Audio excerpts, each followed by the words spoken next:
funções de duas ou mais variáveis reais. Mas então, o que é uma função, né? O que são funções de duas ou mais variáveis reais? Veja ali no quadro. Uma função f de duas variáveis, agora aqui no caso nós temos x e y, é uma regra que associa um único número real, f de x, y, a cada ponto x, y de algum conjunto D no plano x, y. Então, o que nós temos? Nós temos aqui o conjunto D, mas o que é esse conjunto D? O D é o domínio da função f e sua imagem é o conjunto dos valores possíveis de f, ou seja, o conjunto domínio, né? Nós temos que é f de x, y, tal que o x e y pertence ao domínio. Vamos relembrar alguns pontos aqui que são importantes analisarmos. Quando nós estávamos acostumados com a função de uma variável, nós tínhamos lá f de x, x mais 1. Aqui nós temos uma variável, veja, eu estou relacionando apenas com a variável x. Então, nós tínhamos uma regra que associava o quê? O valor x ao único valor y. E este x, ele vai pertencer ao domínio e o y à imagem. Só que agora nós não temos apenas uma única variável, nós temos duas. Então, por exemplo, se eu apresentasse aqui para você a f de x, y, tal que x vezes y mais 1. Veja que essa daqui é uma regra, que agora eu estou associando um número real, f de x, y, a cada ponto nesse conjunto do domínio. Mas agora eu não associo apenas x, nós estamos associando x e y. Agora, essa função depende tanto de x quanto de y. Por exemplo, se nós formos calcular aqui a f de 1 e a f de 0. Veja que o primeiro elemento é x e o segundo é y. Então, nós temos que substituir. Então, vai ser 1 vezes 0, porque o x ele corresponde a 1 e o y ele corresponde a 0, mais 1. Então, nós temos que a f de 1 e 0 é quanto? 1. Então, nós temos o quê? O par ordenado 1 e 0. Então, quando eu tenho o par ordenado 1 e 0, a imagem é quanto? A imagem é 1. Agora, a dependência, quando nós estamos falando dessa situação, a dependência não é apenas em torno do eixo x, mas também em torno desse eixo x e y. Por quê? Agora nós temos essas duas variáveis e eu preciso analisar qual que é a relação entre essas variáveis. Veja, um ponto importante é quando essas regras, quando eu tenho uma função e essa função ela tem alguma exceção. Antes de analisarmos uma função com duas variáveis, eu gostaria de relembrar com você como que nós analisamos quando eu tenho apenas uma variável. Quais são essas exceções? Por que eu gosto de relembrar isso? Porque essas exceções também vão valer para funções com mais de uma variável. Veja ali no quadro. O primeiro que nós vamos analisar é o domínio, então, dessa primeira função. Nós temos ali a função 1 sobre x. Nós temos uma razão, né, uma fração, e veja, o x, que é a variável, ela está no denominador. O que acontece quando eu tenho uma variável no denominador? Esse meu denominador, ele não pode ser zero. Então, esse x, ele não pode assumir zero, mas ele pode assumir qualquer outro valor real. Ele pode ser negativo, ele pode ser positivo. Então, como que nós escrevemos o domínio dessa função? Então, o domínio da f é igual.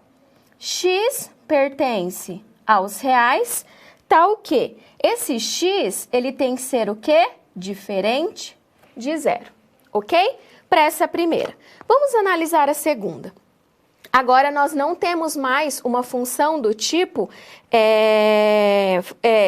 fração, né, racional. Nós temos uma função no radical. O que que acontece? Quando nós temos um radical, ele não pode ser, o x, essa variável não pode assumir valor negativo e também pode ser zero? Pode. Raiz de zero é quanto? Zero. Então, o domínio dessa função vai ser x pertence aos reais, tal que o x ele tem que ser maior, opa, esqueci do zero, maior ou igual a zero. Porque ele não pode assumir valor negativo. A próxima, ln de x. Primeiro, nós não temos ln negativo. Então, quando nós formos analisar uma função do tipo ln, o x pertence aos reais, tal que o que tem que acontecer com esse x? O x tem que ser maior que zero. Ok? E para finalizarmos, 1 sobre raiz de x. Veja o que está acontecendo. Nós misturamos aqui, ó, as duas primeiras. E aí, como será que fica? O domínio, ó, ele não pode ser zero e também não pode ser número negativo. Então, escrevendo o domínio dessa função, nós temos que o x pertence aos reais, tal que x ele seja maior que zero. Então, ó, são as exceções e é importante nós analisarmos essas exceções. Por quê? Isso vale tanto para a função de uma variável ou quando nós temos funções com mais de uma variável. E agora, nós vamos analisar uma situação em que nós temos uma função com duas variáveis. Veja ali no quadro. Essa função é f de xy ln de x ao quadrado y. Nós precisamos analisar para que valores ela está definida. Então, ela está definida para 0 menor que x ao quadrado menos y. Ou nós poderíamos escrever que x ao quadrado menos y tem que ser o quê? Maior que zero. Veja que esse domínio, quando nós estamos trabalhando com esse tipo de função, é nesse valor do domínio que a gente precisa analisar. Então, ó, todos esses valores abaixo, ó, todos esses valores aqui em azul, abaixo dessa curva, são valores onde a função existe. E veja que ela está tracejada. E por que ela está tracejada? Porque os valores que estão na função, eles não fazem parte dessa parte do domínio. Então, é importante que você analise o domínio de cada uma dessas funções, ok? Assim eu finalizo esse conceito.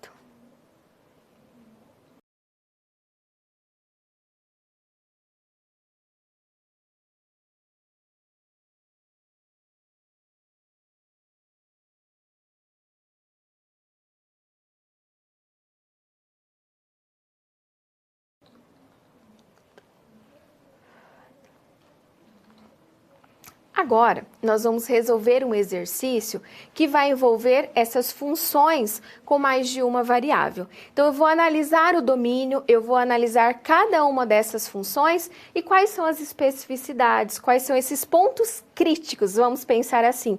Ah, qual que é a exceção? O que eu tenho que prestar mais atenção? Veja ali no quadro.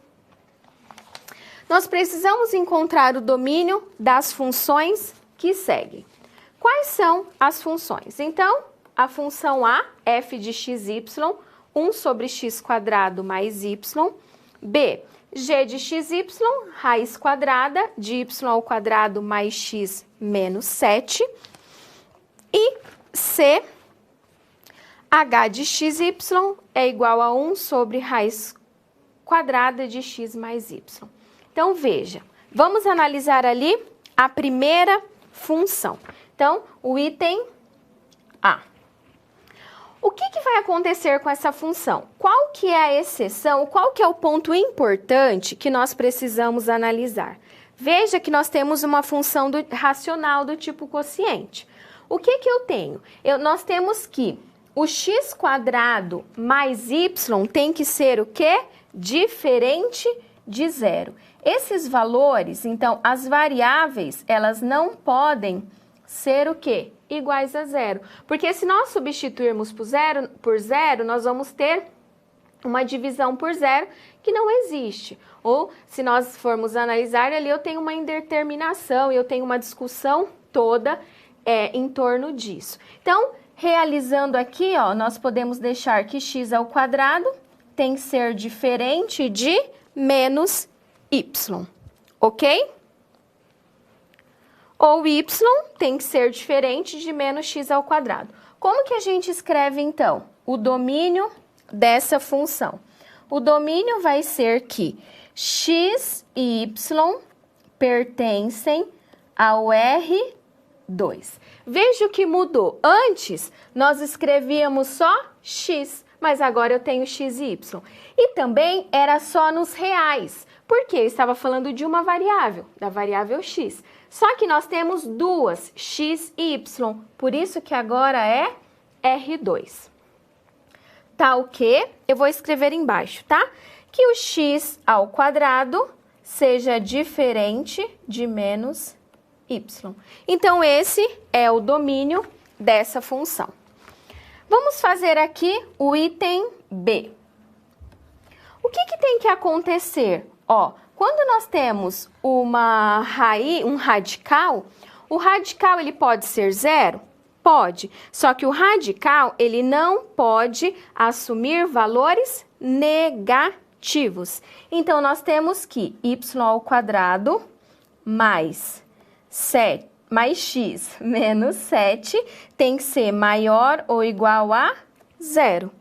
Aí, nós podemos reescrever que é aqui, ó, vou deixar o x tem que ser maior ou igual a 7 menos y ao quadrado. Fiz o jogo de sinal.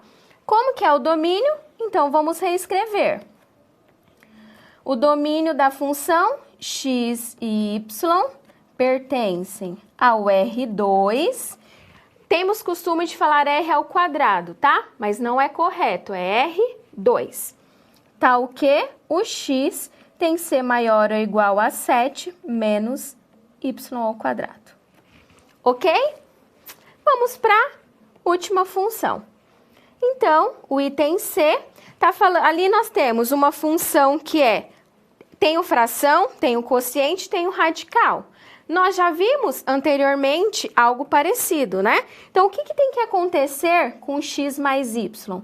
X mais y tem que ser maior que zero. Por quê? Não pode ser zero porque nós temos uma fração, nós temos um radical e o denominador não pode assumir um valor negativo e o denominador não pode assumir zero e quando eu tenho um radical, ele não pode assumir valor negativo.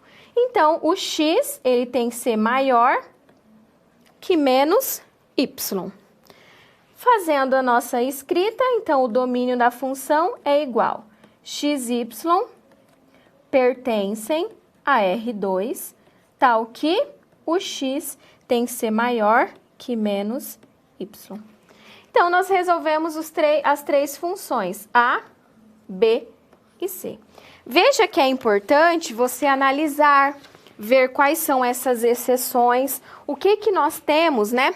Se eu tenho duas ou mais variáveis. Então, é importante que você analise e verifique o que eu preciso olhar, se eu tenho um radical, se eu não tenho um radical, quais são esses pontos importantes quando eu tenho uma função com uma ou mais variável, ok? Então, assim, eu finalizo a resolução desse exercício.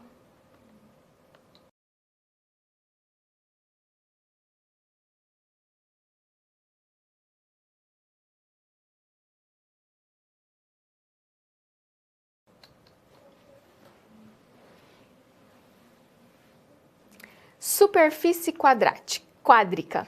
Sempre tem essa mania de falar quadrática, mas é superfície quádrica. O que é essa superfície quádrica?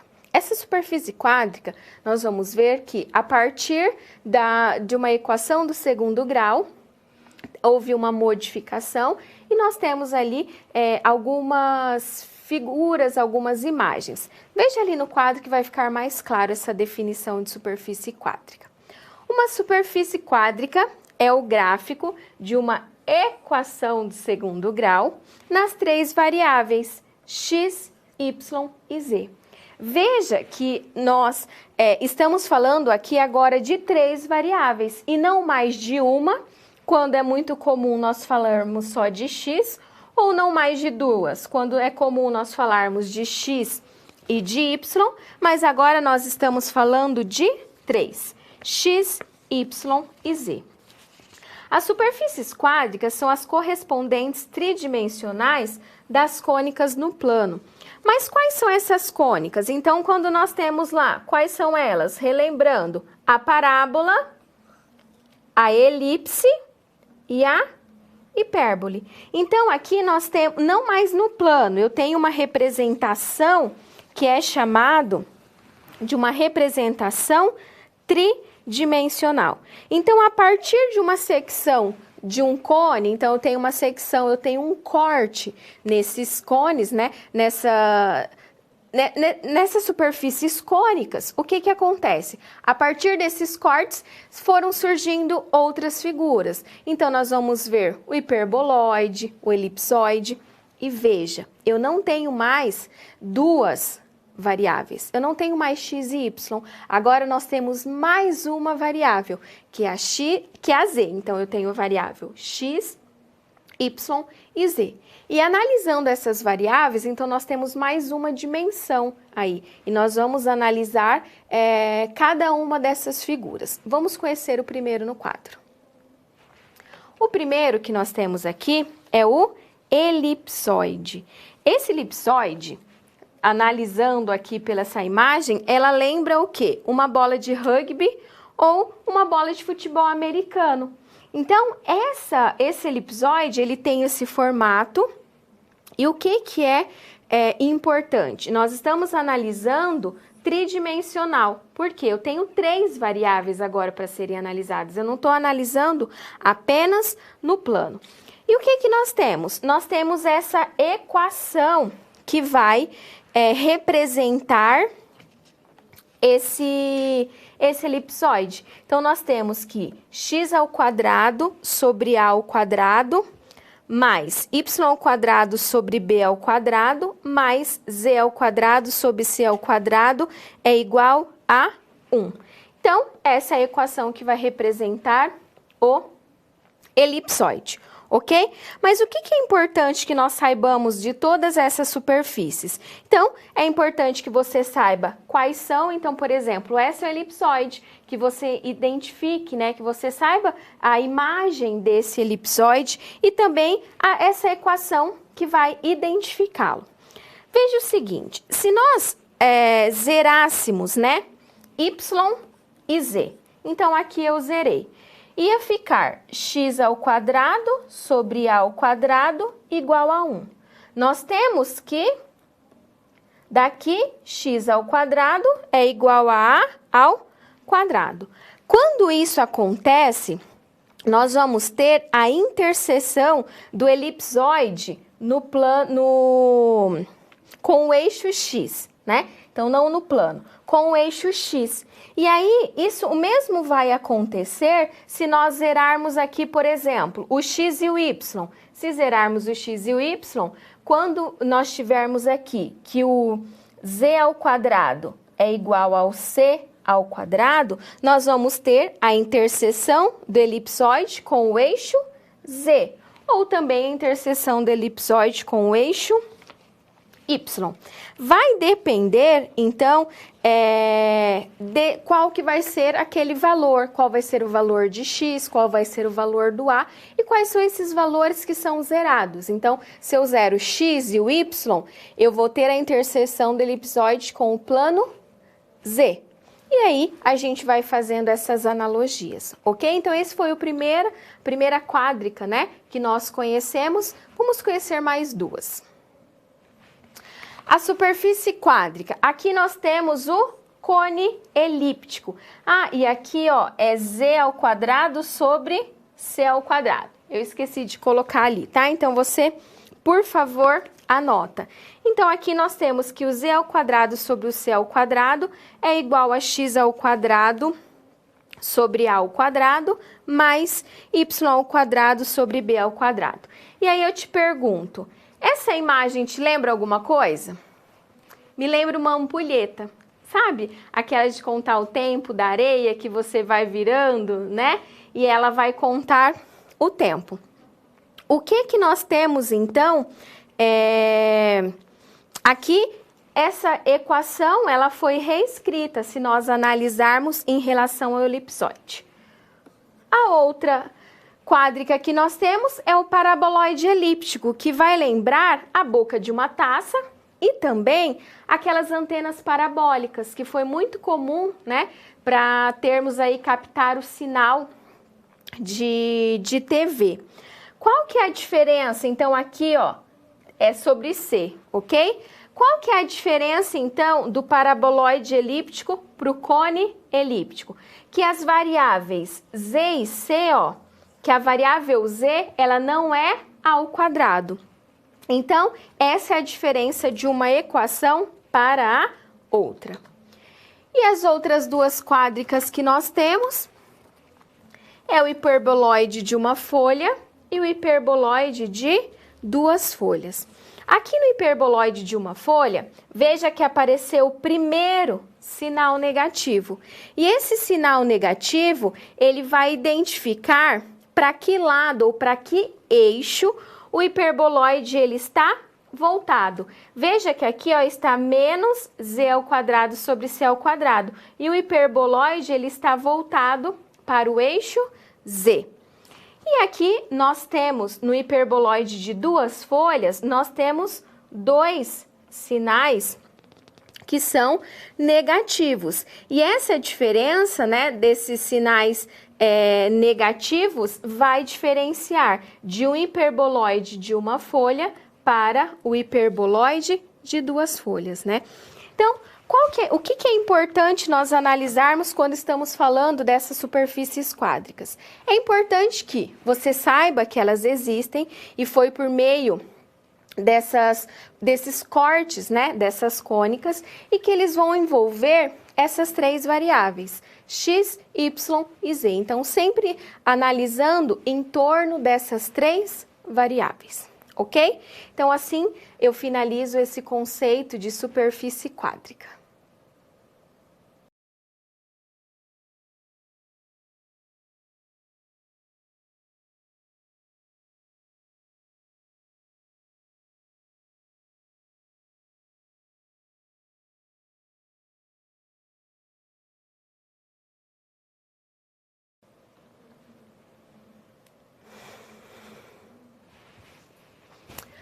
Outro conceito importante que nós precisamos conhecer é a derivada parcial. Depois vamos ver o que é a derivada direcional. Mas o que é essa derivada parcial? Veja ali no quadro. Se z é igual a f de xy, aqui nós temos duas variáveis, a variável x e a variável y. E x0 e y0 é um ponto do domínio da função, então a derivada parcial de f em relação a x, nesse ponto x0 e y0, é a derivada em x0 da função que resulta quando o y for igual a y0, então quando ele for mantido fixo, e x for permitido variar. Essa derivada parcial é denotada por f de x, de x0 e y0, e ela é dada pelo quê? Ela é dada pelo limite, então pela definição de limite. Em algum momento você já viu a derivada em relação a x, quando nós falamos de apenas uma variável. Então tinha lá que o limite da f de x mais ΔX menos a f de x dividido por ΔX, quando ΔX tende a zero. Então, essa é a definição de derivada. Veja o que está mudando de uma para outra. Aqui, nós tínhamos apenas f de x. Agora, nós temos quem? E aqui também, né? Só f de x. Agora, nós temos quem? A f de x0 e y0. Então, nós temos uma outra variável. Mas, para calcular a derivada, você acredita que sempre nós precisamos calcular o limite? Não, nós não precisamos calcular o limite. Nós vamos fazer uma prática muito comum que, pela definição, é o que está escrito aqui, ó. Quando nós derivamos em relação a x, nós mantemos fixo quem? O y. Então, nós vamos considerar y como uma constante e nós vamos variar quem? Nós vamos variar x. Quais são as notações? Então, pode ser que você encontre f de x xy. Essa é uma notação que você pode encontrar quando nós estamos falando da derivada parcial em relação a x, ou você encontre del f del x. Deixa eu reescrever aqui para ficar melhor. Del f e del x de x y. Então, pode ser que você encontre essas duas definições. Essa é a definição em relação a x. E em relação a y, o que vai mudar? O que muda é que, quando nós estamos derivando em relação a y, nós vamos fixar quem?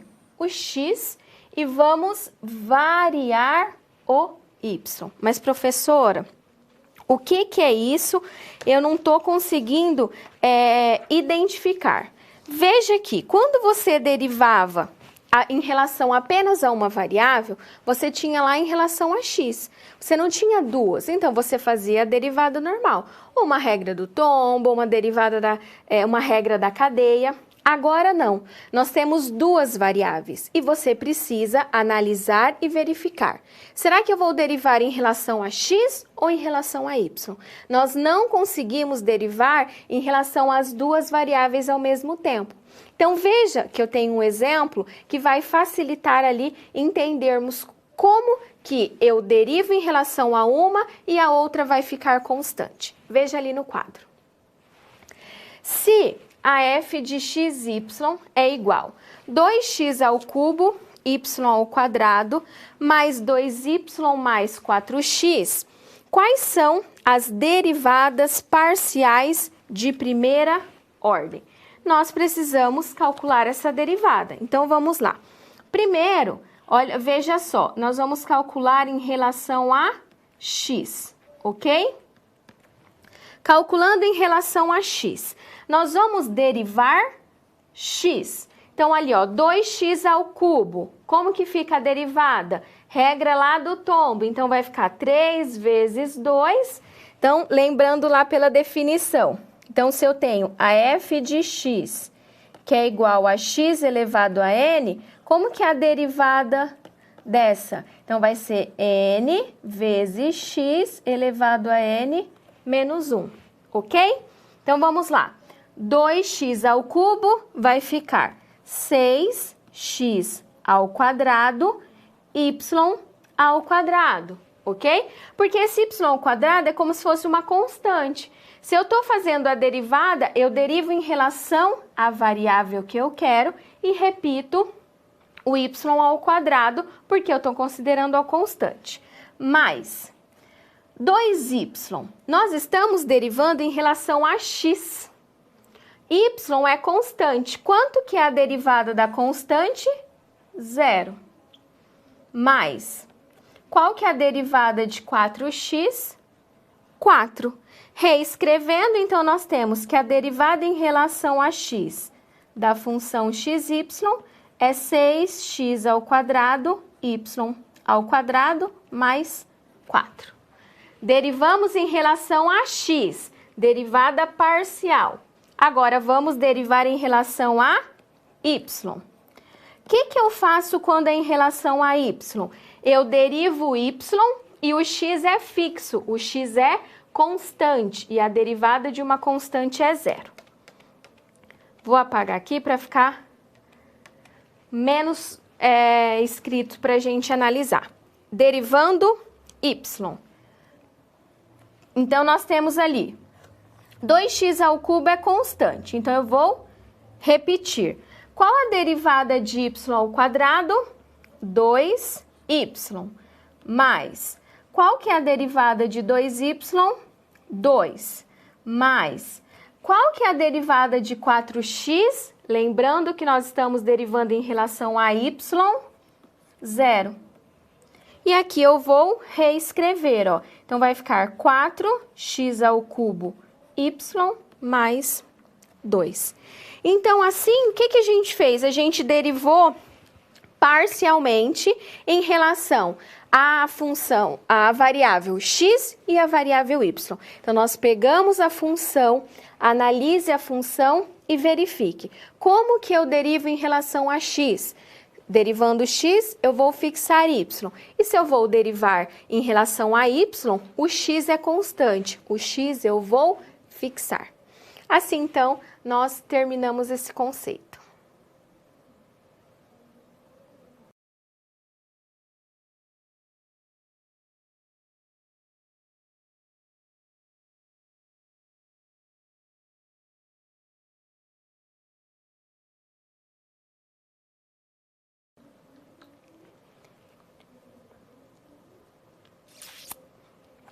Nós vamos agora aplicar o que nós vimos a respeito de derivada parcial. Como que eu faço? Calculo essa derivada e também quando eu tenho um ponto. Como que eu calculo a derivada em um ponto? Veja ali no quadro. Se f de xy é x ao cubo mais x ao quadrado, y ao cubo, menos 2y ao quadrado, determine a f de x, ó, a derivada no ponto 2 e 1 e também a derivada em relação a y do ponto 2 e 1. Então, a gente precisa fazer essa análise. Primeiro, o que que nós temos que fazer? Primeiro, nós vamos derivar em relação a x. Aqui na Câmara de Documentos, eu trouxe resolvido para nós analisarmos juntos. Então, eu vou aproximar um pouquinho. Isso, então nós temos ali, ó, a função. E vamos primeiro calcular a derivada em relação a x. Eu tenho x ao cubo. Qual que é a derivada de x ao cubo? 3x ao quadrado. Mais, eu tenho aqui x ao quadrado, y ao cubo. Lembre-se que o y ao cubo é constante, então eu vou repetir. Mas eu preciso derivar quem? Eu preciso derivar x. Então, vai ser 2x y ao cubo. Menos, por que menos 0? Você sabe por quê?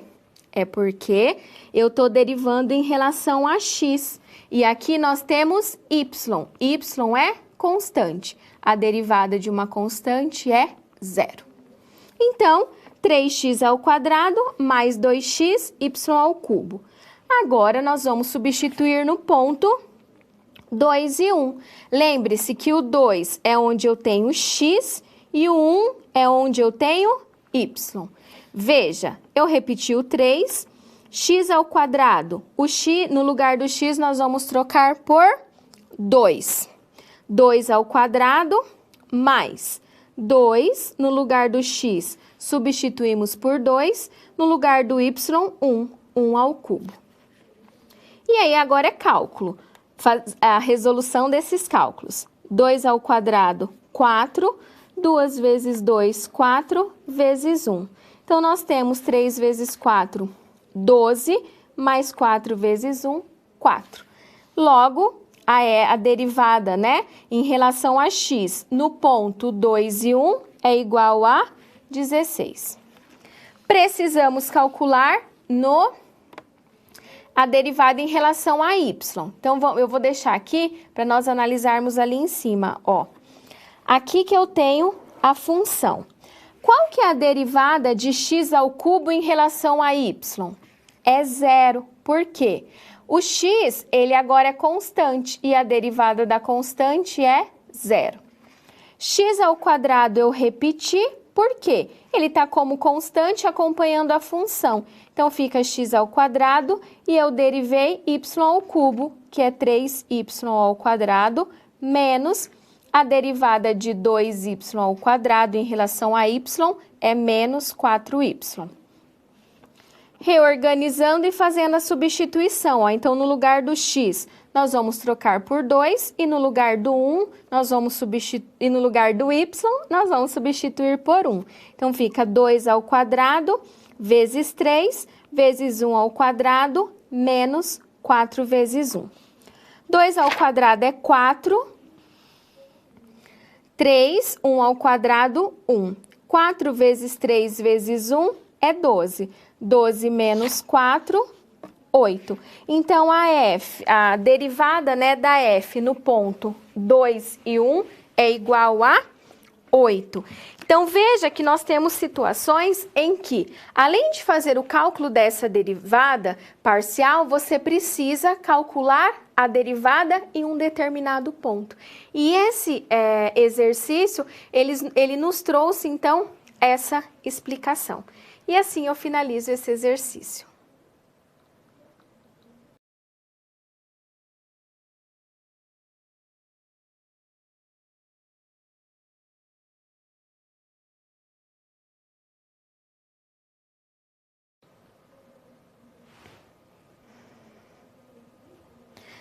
A primeira situação problema. Eu gostaria de apresentar uma situação problema que vai envolver esse tipo de derivada. Então, como que eu resolvo uma situação quando eu tenho uma derivada para resolver, para analisar?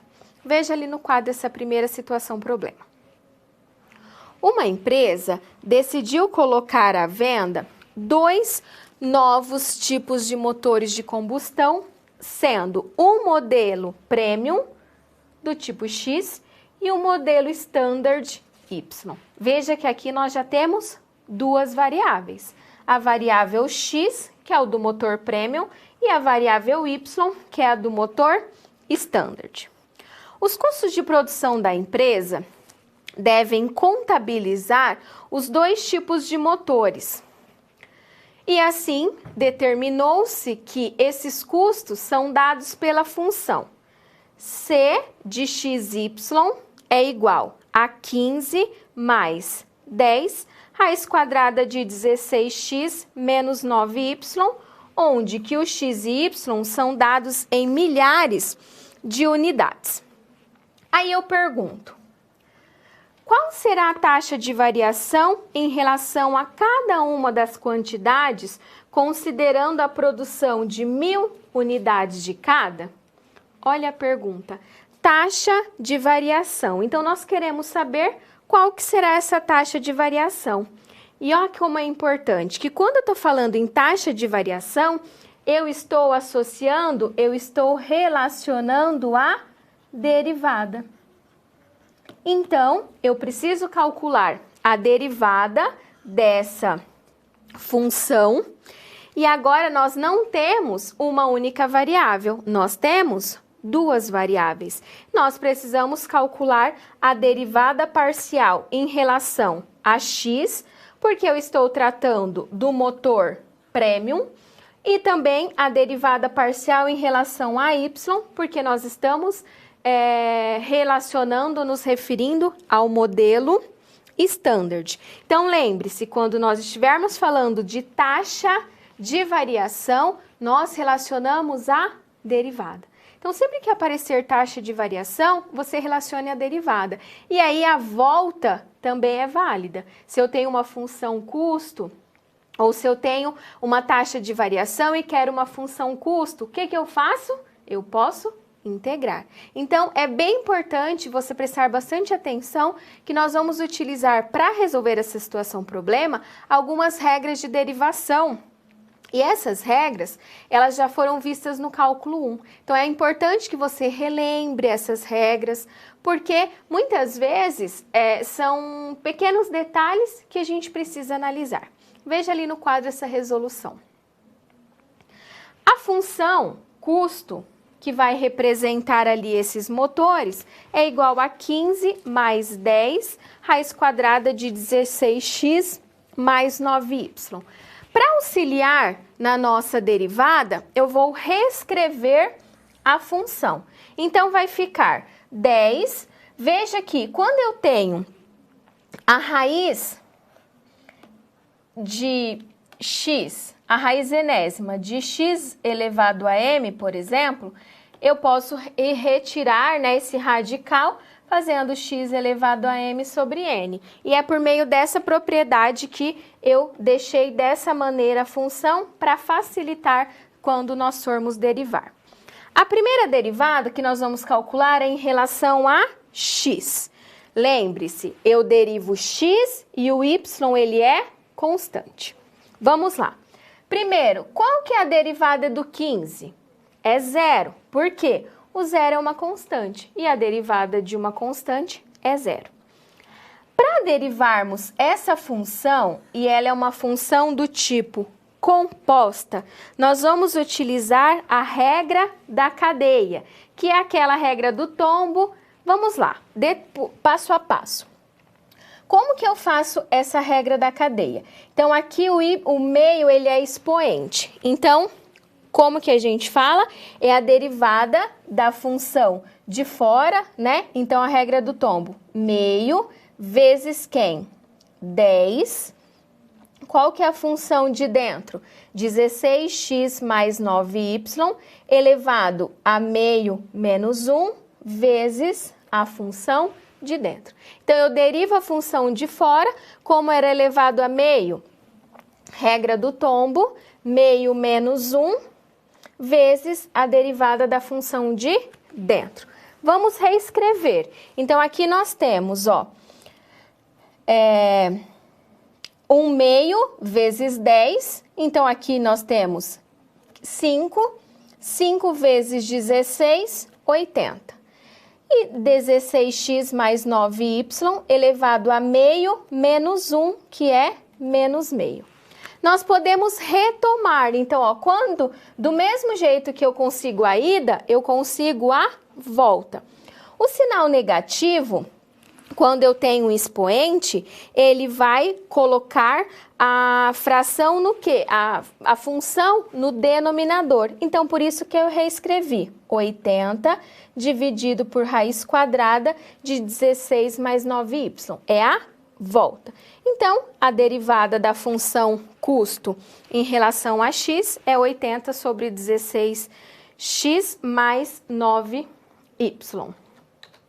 Temos que derivar agora em relação a y. A ideia é a mesma. Qual que é a derivada de 15? Zero. Lembrando que nós temos que derivar essa função, que é uma função composta. Então, vai ser meio que multiplica 10, que multiplica a função 16x mais 9y elevado a meio menos 1, vezes a derivada de dentro. Qual que é a derivada de 9y? 9. E a gente faz a multiplicação. Então, vai ficar 9 vezes 10, 90, dividido por 2, 45. Que multiplica 16x mais 9y elevado a menos meio. Reescrevo da mesma maneira que eu comentei anteriormente, que a derivada em relação a x é 45 dividido por raiz quadrada de 16x mais 9y. Só que a gente precisa calcular a taxa de variação quando a produção for de 1000 unidades. Então, eu preciso calcular no ponto 1 em 1, tanto em relação a x quanto em relação a y. Então, nós vamos ter 16 vezes 1 mais 9 vezes 1. Então, fica 80 dividido por 5, 16 mil por unidade. Então, a produção do primeiro, que é o premium. Então, do premium é 16 mil por unidades.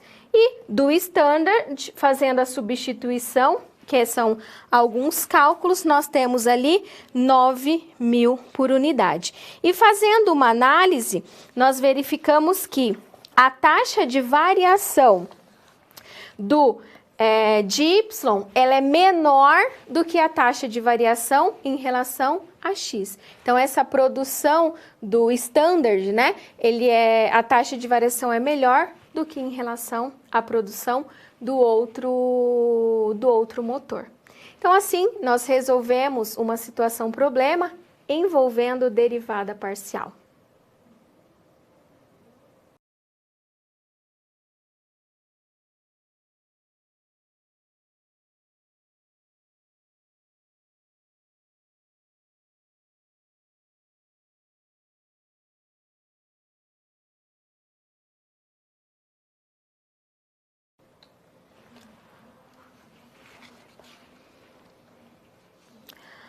Um conceito importante de nos conhecermos é a derivada direcional. Quando a gente fala em derivada parcial, eu estou calculando a derivada em relação a seja uma variável. E aí eu preciso analisar a qual variável, x ou a variável y. Quando eu falo em derivada direcional, significa que eu estou calculando a derivada em direção a um vetor. Eu tenho um vetor que é unitário, eu tenho um vetor gradiente, e aí essa derivada, ela é direcional, porque eu tenho em direção a um certo vetor. Vamos ver ali a definição de derivada direcional. Seja f uma função diferenciável nas variáveis x e y, e seja u igual a b, esse u é o vetor unitário AB, um vetor no plano x e y, então f, que é a função, ela tem uma derivada direcional na direção desse vetor u. De que forma? Nessa forma. Então, a derivada da função em relação ao vetor u no ponto x0, y0 é igual ao vetor gradiente dessa função no ponto x0, y0, produto escalar do vetor u, que é esse vetor unitário, que vai ser igual. Então, veja, aqui nós temos um produto escalar, que vai ser a derivada no ponto x0, y0, vezes o A. Quem que é o A? O A é uma das coordenadas do vetor unitário. Aqui nós temos o A. Mais a derivada em relação a y no ponto x0, y0, vezes quem? A outra coordenada do vetor u. Só que nós também temos que analisar o seguinte: quem que é esse vetor gradiente? O vetor gradiente da função x0, y0 são as derivadas em relação a x e em relação a y. Então, são as derivadas parciais de primeira ordem em relação a x e em relação a y, calculada no ponto x0 e y0. Então, eu preciso calcular o vetor gradiente. E quem que é o u? O u é esse vetor. E esse vetor, quando a gente está falando desse vetor unitário e da derivada direcional, esse vetor, ele precisa ser unitário. Então, eu tenho que a norma do vetor u é igual a raiz quadrada de a ao quadrado mais b ao quadrado. E essa norma, ela tem que ser igual a 1. Então, como que eu sei, né, se esse vetor, ele é unitário ou não? Nós vamos analisar as componentes desse vetor. Então, eu tenho que somá-la. Então, eu primeiro elevo ao quadrado a primeira componente, elevo ao quadrado a segunda componente, eu somo, extraio a raiz quadrada. Se essa raiz quadrada for igual a 1, então nós vamos ter um vetor que ele é unitário. Tendo esse vetor unitário, eu consigo fazer o produto escalar com o meu vetor gradiente e calcular essa derivada direcional. Então, é importante que você analise essas relações que a gente tem, cada um desses vetores. Então, veja, o que eu preciso para calcular uma derivada direcional? Eu preciso do meu vetor gradiente, que é a derivada parcial de primeira ordem em relação a x e em relação a y no ponto. E eu preciso de quem? Eu preciso do vetor unitário. Tendo essas componentes, tendo o vetor unitário e tendo o vetor gradiente, a gente consegue determinar essa derivada direcional, que vai representar ali, seja um valor, ou seja, a direção que o meu vetor ele está. Então, tem várias situações que nós podemos analisar com base nessa derivada direcional. Então, se eu tenho um mergulhador, qual é a direção que ele está indo? Então, é preciso analisar o vetor gradiente e também o vetor unitário U, ok? Assim eu finalizo esse conceito.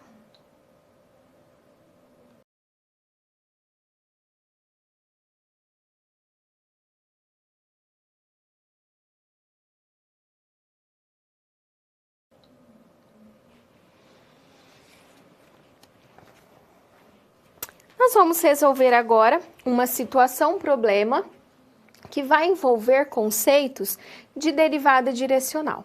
Vamos ver, então, essa segunda situação-problema.